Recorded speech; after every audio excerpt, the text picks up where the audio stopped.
Kemajuan teknologi selalu mengandung dua sisi. Sisi praktis dan instan membuat orang malas berliterasi. Budaya membaca judul saja tanpa memperhatikan isi. Copy paste seakan sudah jadi tradisi. Itu fakta yang kita hadapi sekarang ini. Tak banyak orang mau menulis, menempuh jalan sunyi. Pramudia Anantatur, sastrawan hebat, pernah berkata, orang boleh pandai setinggi langit, tetapi selama ia tidak menulis, ia akan hilang dalam masyarakat dan dari sejarah. Menulis adalah bekerja untuk keabadian. Saya Wlangkon, inilah Ngopi.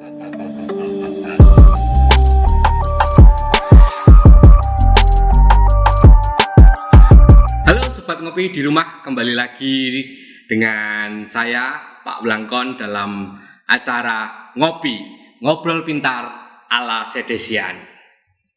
Pada episode kali ini kita kedatangan tamu istimewa yaitu Jessie.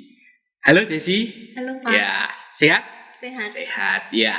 Baik, hari ini kita akan mengulik bersama siapakah Jessie dan apa yang istimewa dari Jessie ini, gitu ya. Baik, mungkin kenalan dulu. Ini Jessie ini dari mana, atau rumahnya mana, atau mungkin kenalan dengan Sobat Ngopi di rumah. Halo teman-teman Sobat Ngopi di rumah. Aku Elizabeth Jessie Novianti Santoso, biasanya dipanggil Jessie. Tahun ini kelas 10, rumahku di Plamengan Indah. Ya, oke, luar biasa. Nah, Sobat Ngopi di rumah, kenapa hari ini Jessie kita undang di acara ngopi? Kalau Sobat Ngopi di rumah perhatikan, di depan kita ini sudah ada 2 buku atau 2 novel yang ditulis oleh Jessie. Sungguh luar biasa ini. Nah, maka hari ini tema kita mengangkat tentang dunia tulis-menulis. Nah, langsung saja saya bertanya kepada Jessie gitu ya. Jessie, ini kapan kamu itu tertarik untuk menulis ini? Pertamanya tuh sejak kelas 4 SD. Habis itu, tapi waktu itu nulisnya cuma cerpen, terus cerita bersambung juga, tapi masih nulisnya di buku tulis. Terus sempat berhenti beberapa tahun soalnya masuk SMP, habis itu belajar bagi waktu ulang. Habis itu kelas 9 atau kelas 8 ya. Mulai kelas 8 tertarik lagi buat nulis. Waktu itu ada lomba menulis novel maraton gitu. Waktu itu syaratnya tuh menurutku belum terlalu berat, soalnya satu novel tuh minimal cuma 20.000 kata. Terus aku coba, dan waktu itu karena emang masih pemula banget jadi belum menang, tapi dari situ, dari kompetisi itu aku dapat banyak hal dan pengalaman, terus ketemu sama teman-teman penulis baru di suatu komunitas. Sejak saat itu aku mulai rutin nulis terus sampai sekarang. Oh gitu, jadi ceritanya begitu ya Jessie. Baik, itu tadi kisah singkat ya pertama kali Jessie menulis itu ya, dari sejak kelas 4 SD gitu ya. Nah, ngomong-ngomong, ini kenapa ini kok Jessie ini tertarik menekuni dunia tulis-menulis yang tidak banyak orang itu tertarik? Kalau kita lihat di zaman sekarang itu kan copy paste, lalu kemudian ya menggunakan bahasa-bahasa yang singkat ini, tapi kok Jessie ini tertarik dengan menulis dan bisa menghasilkan novel yang berlembar-lembar gitu. Nah, ini apa Jessie yang membuat seperti itu? Jadi dulu itu pertamanya berawal dari suka membaca. Terus aku orangnya agak gampang terinspirasi gitu kan. Aku lihat buku-buku kayak gitu, terus penasaran. Mereka kan ada novel anak yang ditulis oleh anak-anak sendiri. Aku penasaran mereka yang seumuranku juga bisa menghasilkan novel kayak gitu. Aku juga pingin. Nah, mulai dari situ aku belajar menulis pelan-pelan. Awalnya sih agak berat gitu ya, soalnya ditulis sendiri, terus butuh waktu lama, terus butuh kesabaran juga. Tapi habis itu lama-lama aku mulai menemukan sesuatu bahwa menulis tuh bisa jadi kesempatan bagi aku buat refreshing, habis itu menemukan jati diri sendiri, terus menggali pikiran-pikiran gitu. Terus sekarang aku juga pengen aku menulis tuh bisa menyebarkan motivasi dan energi positif ke orang-orang yang membaca tulisanku. Luar biasa ya. Baik. Tadi berarti dimulai dari membaca ya Jessi ya. Kalau boleh tahu sedikit bocoran buat teman-teman sobat ngopi di rumah gitu kan, membaca, mulai tertarik membaca apa sih yang genre apa yang Jessi tertarik membaca itu apa? Novel atau apa ya, koran atau apa itu membacanya itu yang dibaca Jessi? Kalau pertamanya novel fiksi yang buat anak-anak gitu, jadi tentang kehidupan anak-anak SD atau ya kayak gitulah. Oh gitu ya. Habis itu, adakah novel favoritnya mungkin? Kalau dulu biasanya novel anak sih banyak. Kalau sekarang setelah umur bertambah gitu, terus selera bacaan juga semakin luas. Sekarang baca novel romance, fantasi, action kayak gitu. Gitu ya. Baik, ternyata dari membaca itu juga menjadi dasarnya Jessi untuk bisa menulis gitu ya. Nah, tadi Jessi mengatakan bahwa dengan menulis itu bisa mengekspresikan diri Jessi, bisa menemukan jati diri gitu ya. Lalu bisa membagikan pikiran-pikiran yang tertuang di situ gitu ya. Bisa menemukan bisa malah buat bisa refreshing gitu ya. Nah, bisa buat refreshing. Oke, itu ya. Itu suatu hal yang bisa kita dapatkan ketika menulis gitu ya. Nah, kita lanjut ini Jessi. Nah, Jessi ini sudah berhasil menulis 2 novel gitu ya. Boleh diceritakan sedikit dong tentang novelnya ini gitu kan? Tentang apa, kemudian berapa waktu yang dihabiskan Jessi untuk menghasilkan novel ini gitu. Yang pertama yang Forward ini aku tulis mulai akhir tahun 2019, habis itu proses penulisannya sekitar 2 bulan. Habis itu dilanjut proses revisi sampai terbit, totalnya 6 bulanan. 6 bulanan. Baik, untuk novel yang pertama ini bercerita tentang apa ini Jessi? Isinya garis besarnya. Yang Forward ini latarnya di Shanghai, Cina. Ceritanya tentang seorang penerjemah wanita bernama Wang Yi. Dia bekerja di sebuah perusahaan fashion sebagai penerjemah bahasa Prancis. Tapi kemudian dia terjebak masalah karena hasil terjemahannya itu bocor ke pihak lain. Padahal sebagai penerjemah yang tersertifikasi, dia harusnya nggak boleh melakukan itu. Selain masalah di pekerjaannya itu, hubungannya sama bosnya, Li Cheng juga mengalami masalah. Akhirnya saat itu juga Li Cheng memecat Wang Yi dari perusahaannya. Kemudian karena Wang Yi sebenarnya nggak melakukan hal itu, dia memutuskan untuk kembali lagi 4 tahun kemudian setelah proses pemulihan hati untuk melipur diri sendiri. Kemudian dia kembali ke perusahaan itu untuk membuktikan bahwa dulu dia tuh nggak bersalah dan dia ingin menunjukkan kinerjanya yang terbaik. Kira-kira begitu ya. Ya nanti kalau sobat ngopi kepo ya nanti cari bukunya baca sendiri gitu ya. Nah, yang bikin Pak Blangkon penasaran nih Jessi. Ini inspirasinya, imajinasinya kok tadi ada tokoh-tokoh itu lalu kemudian settingnya itu di Shanghai gitu.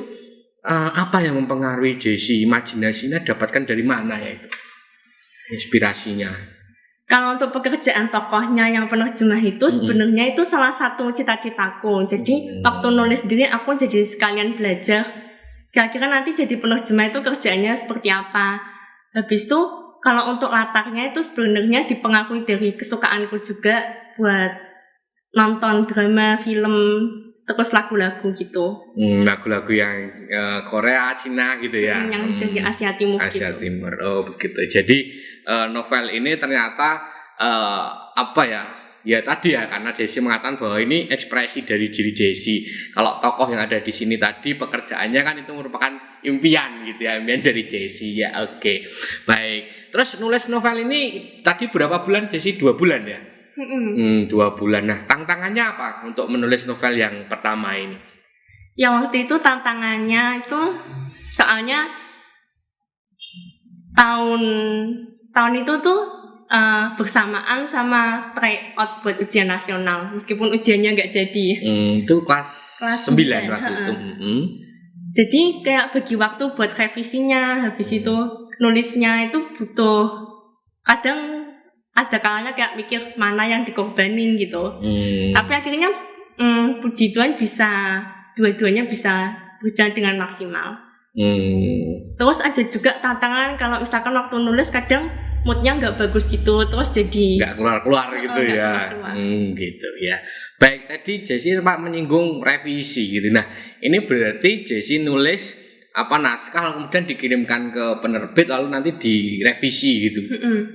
Gitu. Ya, itu ya. Sobat Ngopi di Rumah, ternyata untuk menciptakan sebuah karya itu juga melalui proses gitu ya Jessie ya. Inspirasi kalau tidak mood ternyata juga sulit untuk keluar menuangkan ini dalam tulisan gitu ya. Berarti butuh menjaga mood ya Jessie ya. Nah, bagaimana Jessie untuk di saat ketika Jessie itu nggak mood atau biar mencari mood supaya bisa nulis, itu caranya gimana Jessie?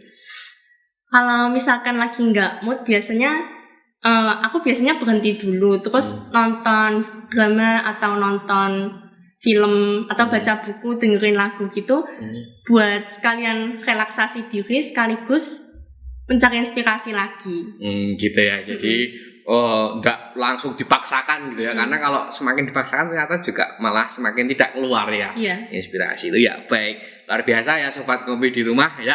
Baik, itu tadi kan yang novel pertama. Sekarang yang novel kedua ini bisa diceritakan juga apa sih garis besar isinya, kemudian ya bagaimana perjalanan itu bisa tertulis akhirnya bisa jadi sebuah novel jadi gitu. Yang Fragrance Between Us ini itu mulai aku tulis pertengahan tahun lalu. Waktu itu ada penerbit yang mengadakan event gitu, temanya Pil Series. Di Pil Series ini pesertanya boleh mengeksplor cerita berdasarkan tema di situ.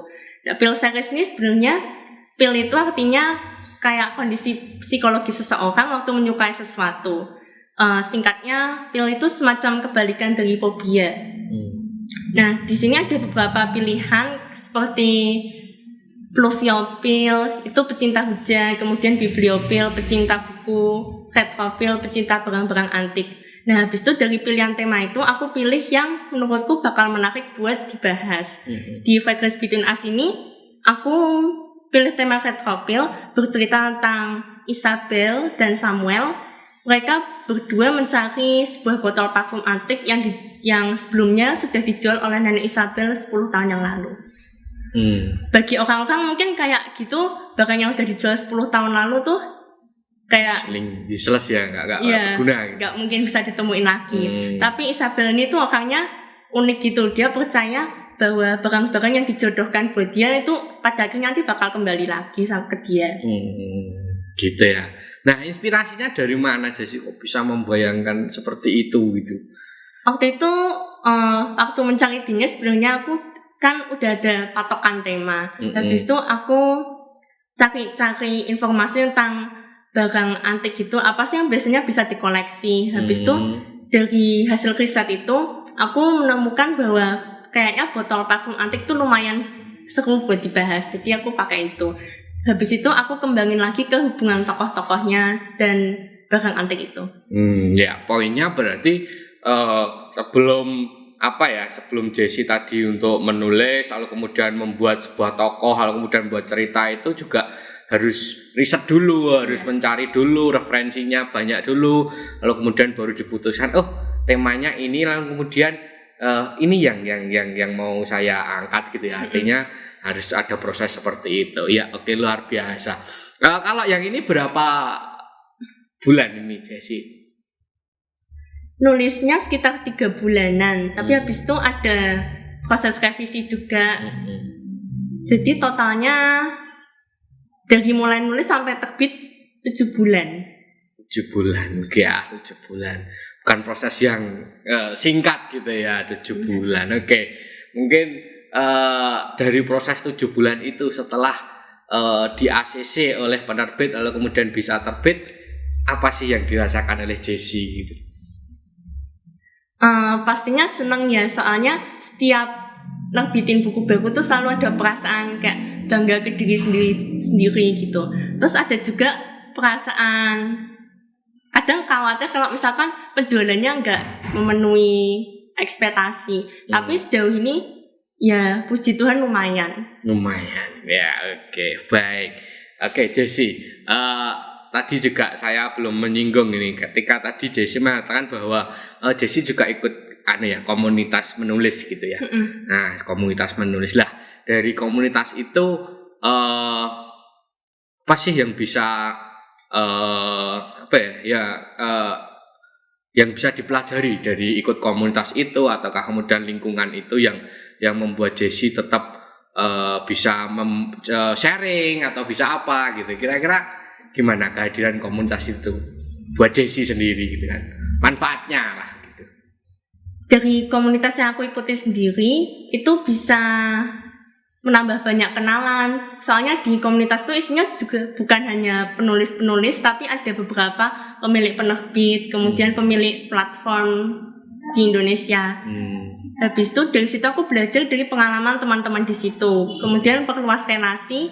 Jadinya kalau misalkan mau terbit atau ada event-event penulis lainnya tuh bisa dapat banyak informasi. Buatku sendiri komunitas tuh penting banget ya, soalnya meskipun hobi kita misalnya sedikit yang suka, sedikit peminatnya, tapi misalkan kita udah nemu komunitas tuh kita jadi punya sesama teman berjuang gitu. Tapi kalau hobi kita misalkan populer tapi nggak ada teman berjuangnya, tetap rasanya sepi sendirian gitu.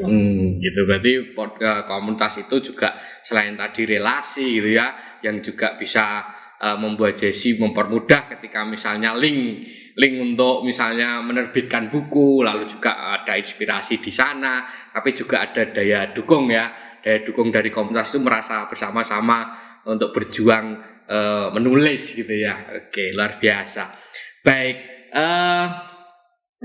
Jessie, Pak Blangkon penasaran nih, apakah kamu punya sosok penulis yang jadi idolamu sehingga mungkin sedikit mempengaruhi karya-karyamu gitu kan, misalnya kayak Terele atau Pramudia atau apa, Boy Chandra atau apa gitu, ada nggak?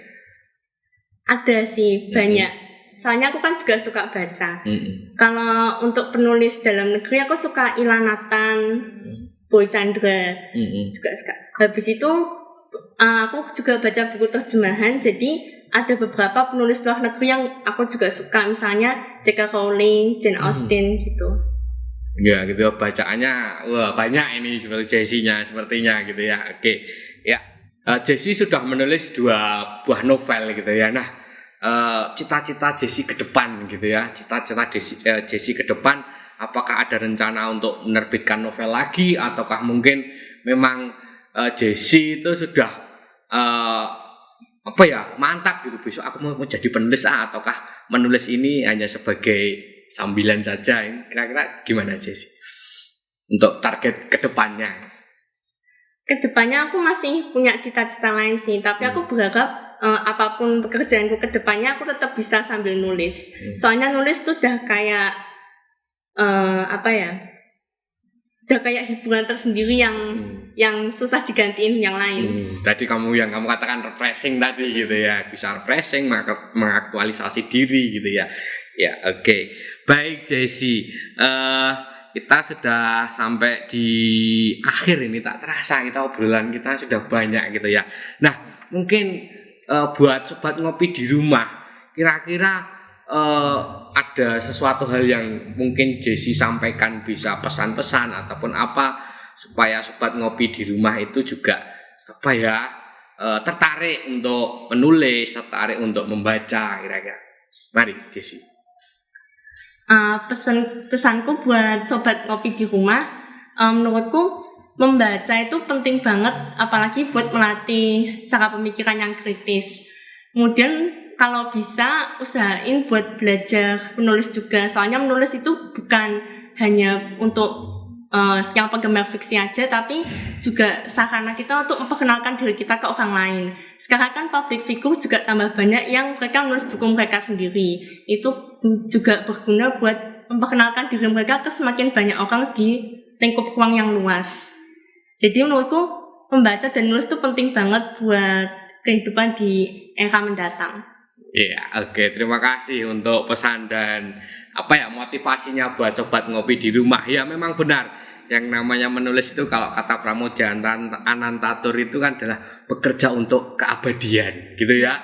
Orangnya boleh meninggal tetapi tulisannya itu tetap abadi, gitu ya Jesse ya. Ya, baik sobat ngopi di rumah, kita masuk ke sesi kuis, gitu ya. Silahkan Anda jawab di kolom komentar gitu ya. Pertanyaannya akan saya sampaikan. Nanti bagi pemenang kuis ini akan mendapatkan satu buah buku yaitu milik Jesse, yaitu Vow of Heart gitu ya. Plus tanda tangan dari Jesse gitu ya nanti ya. Ya oke gitu.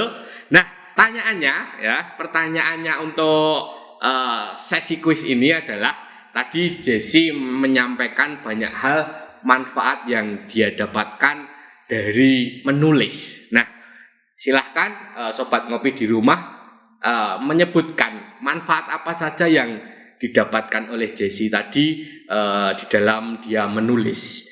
Maka silahkan tulis di kolom komentar. Nanti pemenang akan mendapatkan satu novel dari Jesse ini yaitu Vow of Heart bersama dengan tanda tangannya. Ini tadi kuis untuk episode kali ini. Nah, saya juga akan mengumumkan untuk pemenang kuis ngopi episode ke-6 ya. Ke-6. Pemenangnya bisa teman-teman lihat di kolom di bawah ini. Lalu kemudian nanti pemenangnya bisa menghubungi nomor yang tertera di bawah ini untuk mendapatkan voucher GoPay senilai Rp100.000. Tak terasa ngobrol kita sudah panjang lebar, sudah banyak inspirasi yang dibagikan oleh Jesse kepada sobat ngopi di rumah. Nah, seperti episode sebelumnya, tamu dari ngopi akan mendapatkan kaos dari ngopi. Ini untuk Jesse, mungkin bisa dibuka lalu ditunjukkan kepada sobat ngopi di rumah. Ya. Ngopi, ngobrol pintar ala Sedesian. Makasih. Baik, terima kasih Jesse untuk kesempatannya pada hari ini, bisa sharing, bisa berbagi dengan sobat ngopi di rumah. Terima kasih Jesse. Ya, kita akan bertemu di ngopi episode berikutnya. Untuk teman-teman di rumah, kita bisa belajar dari Jesse untuk berani menjadi orang yang off of the box, berani menekuni sesuatu yang mungkin tidak familiar tetapi bisa menghasilkan sebuah karya yang luar biasa. Kita ketemu di ngopi episode selanjutnya. Tetap di ngopi, ngobrol pintar ala Sedesian. Jadilah manusia sejati.